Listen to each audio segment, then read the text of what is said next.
Welcome back to another explainer. Today, we're diving into something that literally affects almost all of us, and crazy enough, often without us even realizing it's happening. We're going to explore some completely everyday habits that might just be silently micro-damaging our digestive systems day in and day out. So, if you've ever wondered why your stomach is in pain, and more importantly, how to actually fix it, well, we're going to figure this all out together. So let me ask you, when was the last time you actually listened to your stomach? Because for those of us really trying to dial in our health, dealing with things like heavy bloating, sharp heartburn, or just that lingering nausea, it's incredibly common. But here's the thing. Feeling this way after a meal, it isn't just bad luck, and it absolutely isn't just a normal part of getting older. These are vital distress signals from your body. We really have to shift our perspective on this. Your stomach is a highly delicate engine. It's not a garbage disposal where we can just toss anything down at any time of day. I mean, it's fascinating when you think about it. Stomach acid is so powerful, it can actually dissolve metal. But the only reason it doesn't dissolve our own bodies is because of this super fragile mucus lining. And that delicate lining, it needs our daily protection, not constant abuse. Section 1. The Trap of Eating Fast. Okay, let's dive into this, because this is the very first major habit that we need to stop immediately. So why exactly does eating fast hurt the stomach so much? Well, when we wolf down our food in like 5 minutes flat while we're super stressed out, 3 disastrous mechanical failures happen inside us.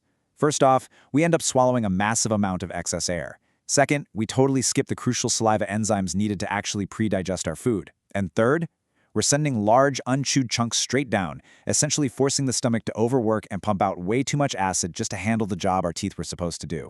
20 minutes. That is exactly how long it takes for the brain to register that we're actually full. When we speed eat, we are completely bypassing this natural, built-in alarm system. Speed eating pretty much guarantees overeating, simply because the body hasn't even had the time to tell us to stop. And the direct result of that?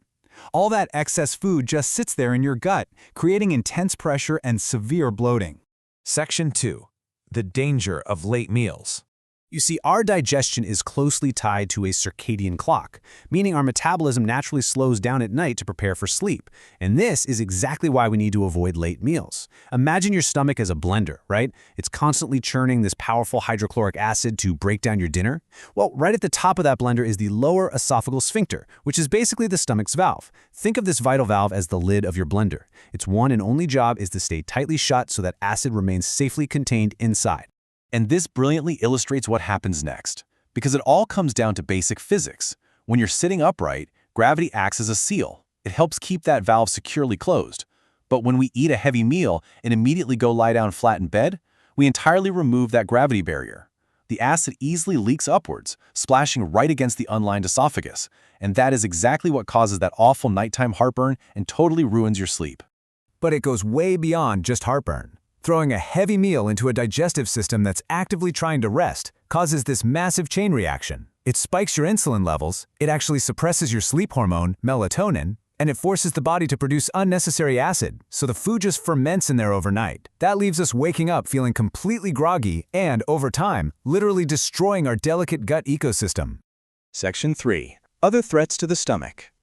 So think about this. Taking painkillers like NSAIDs, your standard over-the-counter ibuprofen or aspirin, on a totally empty stomach, it's exactly like taking the roof off your house during a massive rainstorm. These medications strip away the protective mucosal shield of the stomach. Without that shield, the stomach wall is left completely exposed to its own burning acid, which paves the way for serious inflammation and ulcers. Now, here's something that might actually surprise you. Chugging massive glasses of ice water right in the middle of a meal is actually a terrible fluid habit. The stomach needs highly concentrated gastric juices. We're talking a pH of 1.5 to 3.5 just to digest protein. Flooding the stomach with water completely dilutes that acid. This dramatically slows down digestion, causing the food to just sit there and rot instead of being properly broken down. A much, much better approach is to hydrate 30 minutes before or just wait 30 minutes after eating. And there are a few other major chemical irritants we really need to be aware of. High stress is a huge one. It triggers the body's fight-or-flight response, which literally cuts off blood flow to the digestive tract, essentially shutting digestion down completely. And for the morning coffee lovers out there, drinking highly acidic caffeine first thing on a totally empty stomach aggressively irritates that sensitive lining before it has any food in there to buffer it. Section 4. 5 rules for beginners to avoid pain. So how do we actually fix this? Let's walk through these 5 foundational rules together, because they are a true roadmap to recovery. Rule 1. Chew every single bite 15 to 20 times. 2. Stop eating at least 3 hours before bed to let gravity do its job. 3.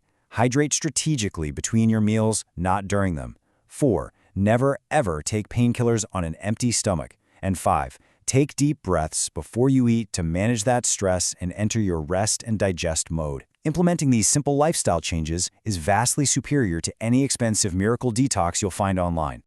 Honestly, one of the most encouraging takeaways from all of this research is that the stomach is incredibly resilient. It actually wants to heal. It's so reassuring to realize that if we just start treating our digestive engine with the respect it deserves and use these daily rules, the body responds. It is very possible to quickly experience way less pain, less bloating, and a massive return of your natural energy. We've covered a ton of ground in this explainer today, so I want to leave you with a challenge. Which of these habits are you going to change today? Seriously, don't try to fix everything all at once. Just pick one small change for your very next meal. Thank you so much for joining me for this analysis. Treat your gut right, take action today, and I absolutely look forward to exploring our next topic with you.